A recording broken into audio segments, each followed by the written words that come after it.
Hello, and good morning to each and every one of you. Welcome to Christ Over Coffee. My name is Andrew Dixon, and I would like to welcome you to this very special episode this morning entitled The Impact of Vocation. We will be introducing to you a very special brother of ours from our Divine Word Missionaries. And he would like to share with you just a little bit about his ministry that he was involved in Chad, Africa, and to be able to explain to you from his perspective what vocation means to him and how he's walking this discernment process out. And so, without further ado, let's get to it.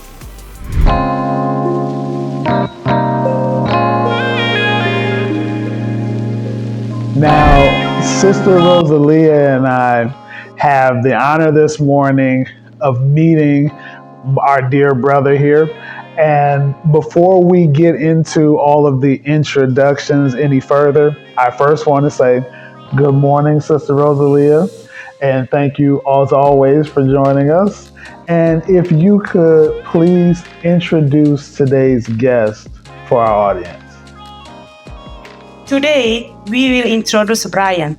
He is a Divine Word missionary who is studying to become a priest. We are excited to have him with us today.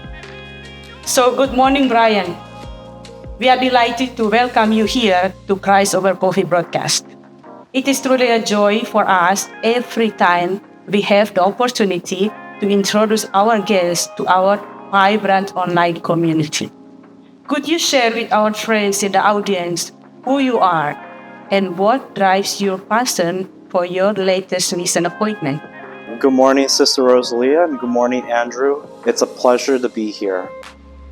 So my name is Brian Yunkis.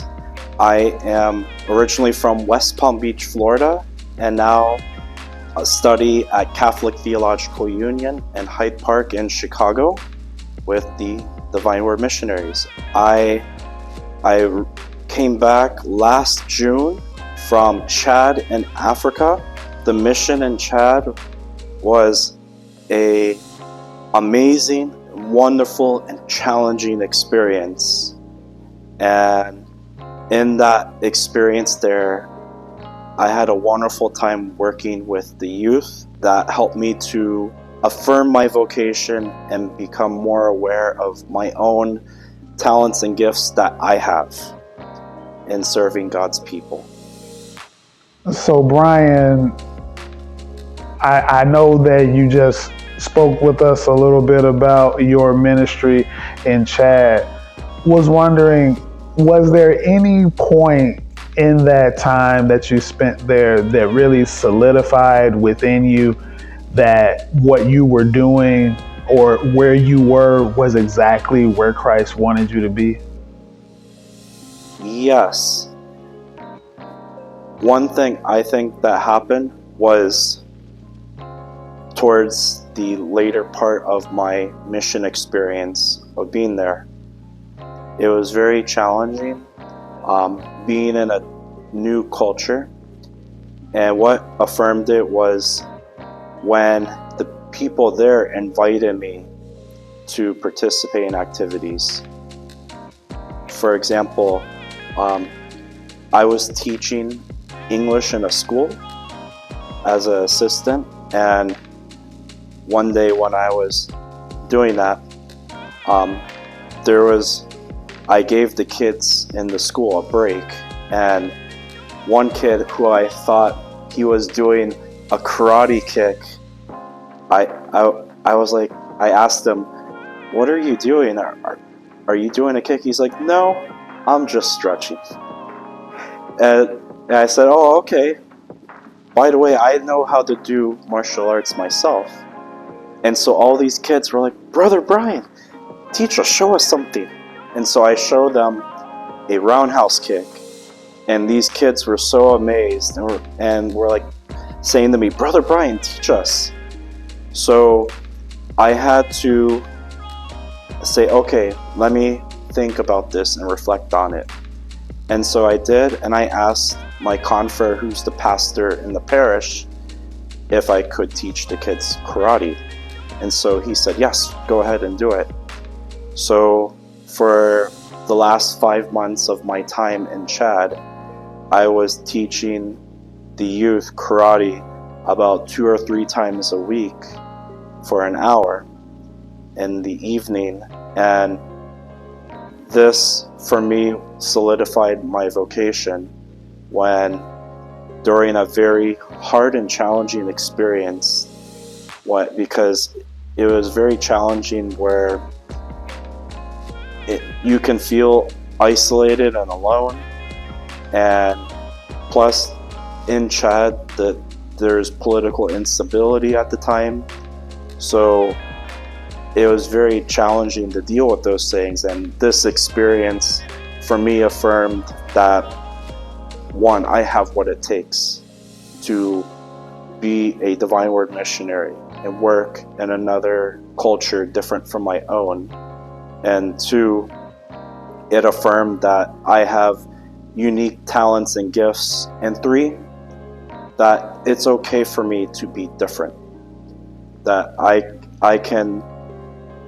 it's okay for me as a Divine Word missionary, as a priest, as no matter what setting I'm in, that I can be myself and I can be different.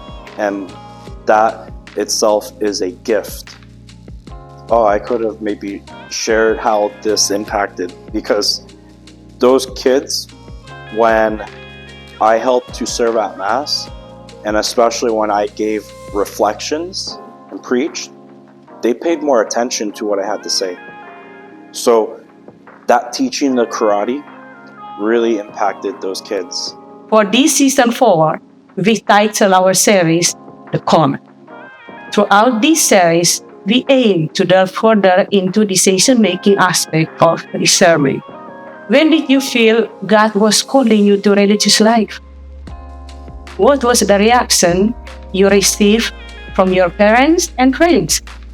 I first started to discern my vocation in 2007 when I was a 17-year-old teenager, and when I was very interested to become a priest in the Catholic Church. My friends and family were surprised, and many did not understand. I had friends and peers who would ask me, Brian, don't you want to get married? Don't you want to have the feeling of having a job, having kids? And sometimes I had friends who point blank asked me, don't you want to have sex? And it was a bit awkward to respond to that, and because I felt very deep about it and hard to answer some of those questions. And then it was challenging with my family, because my mother, who's Catholic, said to me, no, I don't want you to go. I want you to have the experience of having a full-time job, going to a public college, and get the experience that other young people would have. So I ended up doing that. And so I ended up getting a job working in a retail store that sells swimming pool supplies. And I worked there for 5.5 years and worked my way up to becoming a supervisor. I also went to a public college in South Florida for about 3 semesters. Over time, I felt the call again. And so in 2011, I did a survey on Facebook for religious life. And this survey sent me several recommendations of religious orders. And it shared my contact info with these orders. And I got the contact info to contact these religious orders as well. And the Divine Word missionaries, with the vocation director at the time, Father Adam McDonald, was the only one to contact me. And so then we talked about my vocation, my discernment. He sent me YouTube videos of the Divine Word missionaries and what the congregation's about.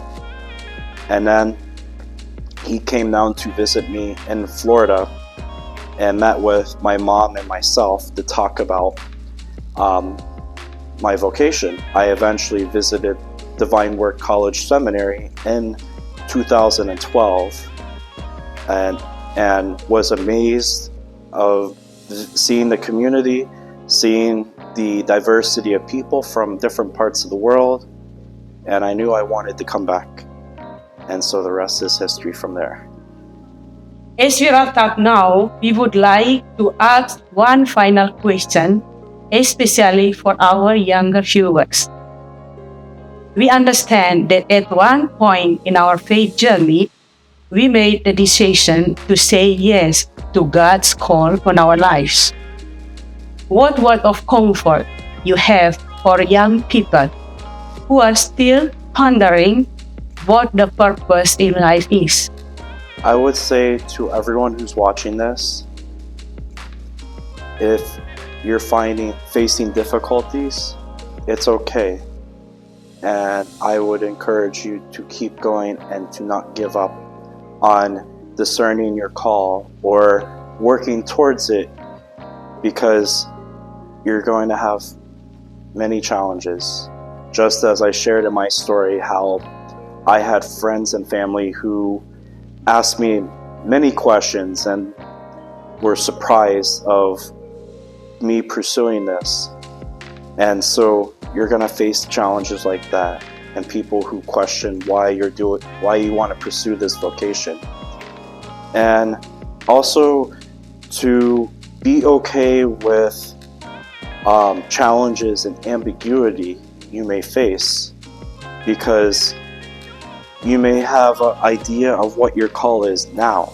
Because when I first started this journey, I wanted to serve the youth in my parish. And since entering the Divine Word Missionaries in formation, I have now found my call is much bigger than that. That my call is to serve God's people no matter where they may be or who they are. And your call may change, and that's where you may find the ambiguity. And sometimes you may even face doubts, and it's okay to have doubts. Never give up on your call.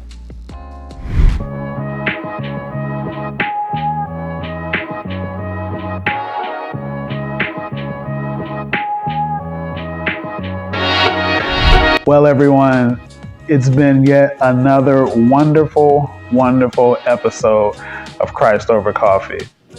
We want to thank you for joining us today, as always. And if you feel like God is calling you to religious life, maybe you heard something today that has you thinking a little deeper about that right at this moment, we don't want you to waste this opportunity. So if you could, please give us a call at 847-441-0126. Also, if you would like to learn a little bit more about the history of the Holy Spirit Missionary Sisters, where we've been, where we are now, and where we hope to be in the future, I welcome you to visit our website today, www.SSpS-USA.org. And if this is your first time joining us, we always want you to know that we are on Facebook, Instagram, and YouTube. And you can follow us at these various locations down below me. And all we ask is that you would like, comment, and share the wonderful messages of encouragement that we share each week. Our online platforms give you an opportunity to really get to see what the sisters are doing in real time. And so we enjoy having you, and we thank you so much for joining us yet again today. And until next time, remember, we're going to be walking this life one sip at a time.